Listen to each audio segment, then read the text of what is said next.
right, we're going to talk about running shoes today. Okay, why am I qualified to even tell you about this stuff? I've been a runner for almost 18 years now. I've been a coach for 6.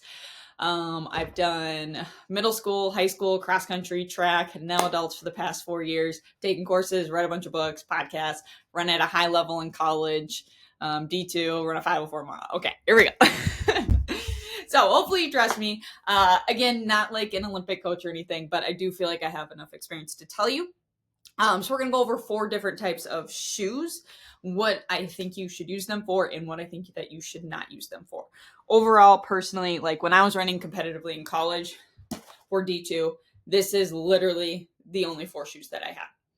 Okay, and this was like running at a national level.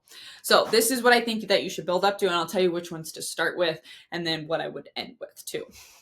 Okay, so we're going to first talk about the training shoe. Now, there's a lot of people out there, which I personally hate, and I came from more of like blue collar, like high school program, middle school, college program, but we still ran well. We literally didn't even have an outdoor track to run on at my college, and we still crushed it.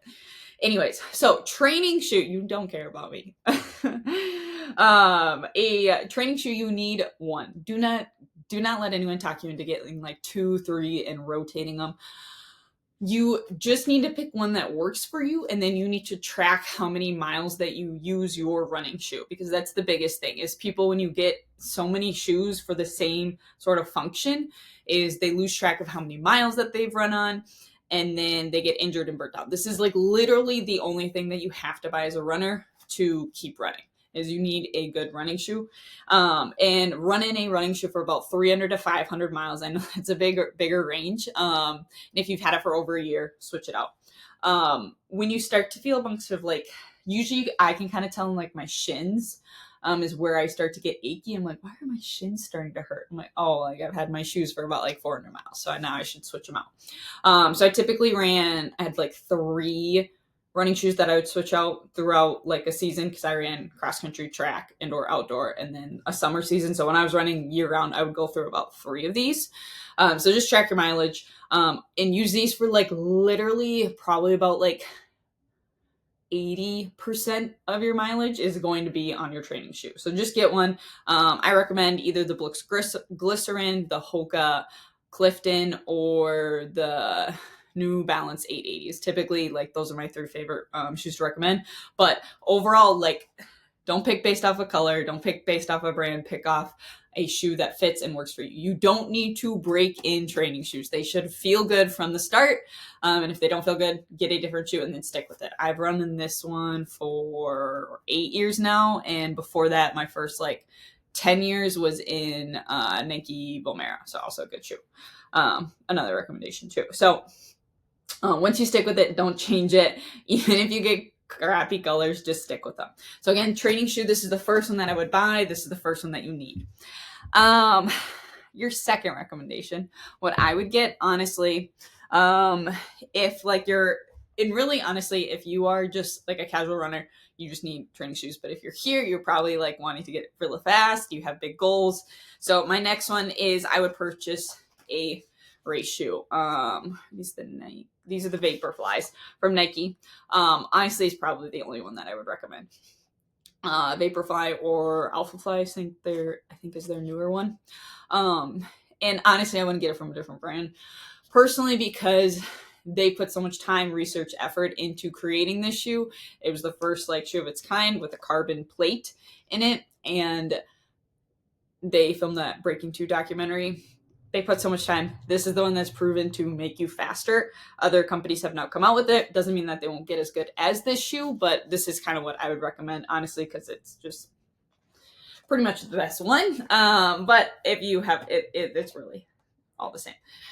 But this shoe, only wear this on pretty much race days. There's 2 other things that you can, but save these for race days. These are not supportive shoes. They basically like get you through. Most of the pros literally wear this for like 1 marathon and then they're done. So when you wear this, you can of course wear it for multiple marathons if you're not like trying to go to the Olympics.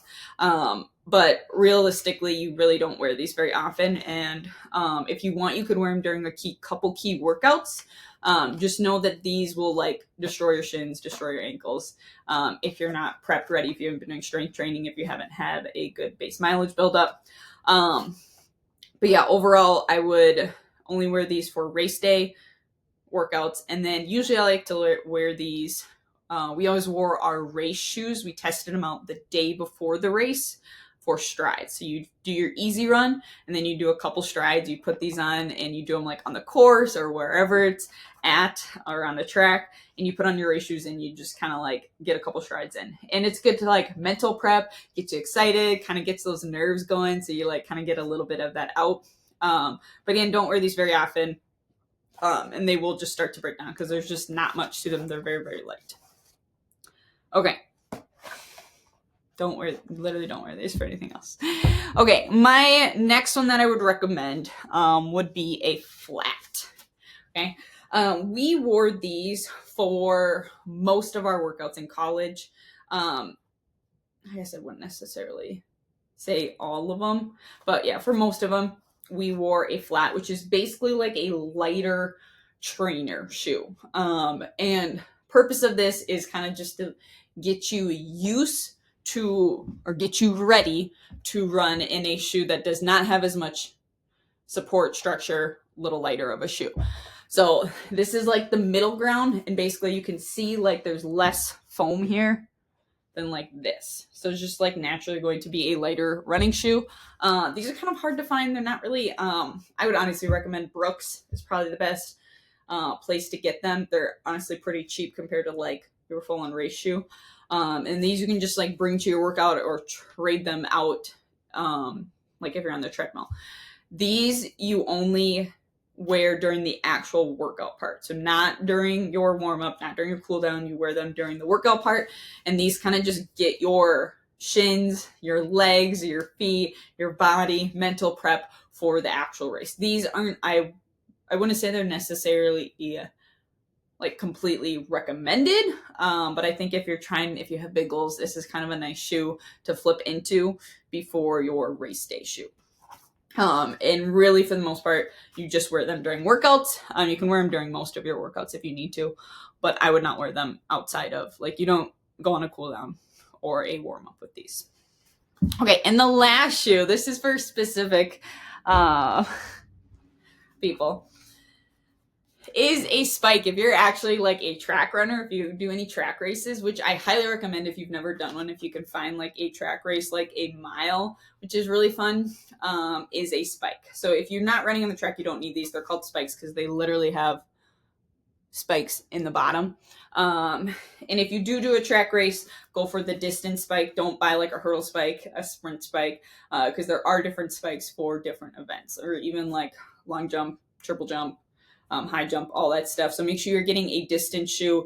And this is like good for like 10K to a mile. You could probably even go 800. I ran in 800s in these in college. They do have sprinter spikes, which is like 400 to 100. But these are just basically like a super light shoe, and they grip the bottom of the track much better because they are spikes. So this would be the last one I would recommend. But honestly, I'd probably get this before you're flat, because if you're racing on a track, you don't really want to wear these because these are meant for like road running. If you're running on a track, you want spikes. So this would be like your race day shoes. So you'd only wear these for races. Sometimes I wear these at like, in college, we'd wear them like the last couple reps of a workout to kind of like feel good and like mentally prepare and get used to running in spikes. So last couple of reps of a fast workout on a track. You can also like use these on grass too for like cross country races. And then the strides the day before a race too. These are great for. Okay, so these are your 2 race shoes. Figure out which one you need. Are you a road runner or are you a trackster? This is the one you need. Always need a good training shoe. 300 to 500 miles, switch them out, or before every year. Please keep track of your shoes. Most running platforms have it now, like Strava, Garmin, Coros. You can kind of, I don't know if Coros actually does, but I know the other ones do. You can log in what type of shoe you have, and you can hook it up to every run. So it'll like track your miles for you, so you don't have to do this. And please, please, please trade out your training shoes. This is like the only thing you have to spend money on. And then a flat. These are for workouts, and pretty much nothing else.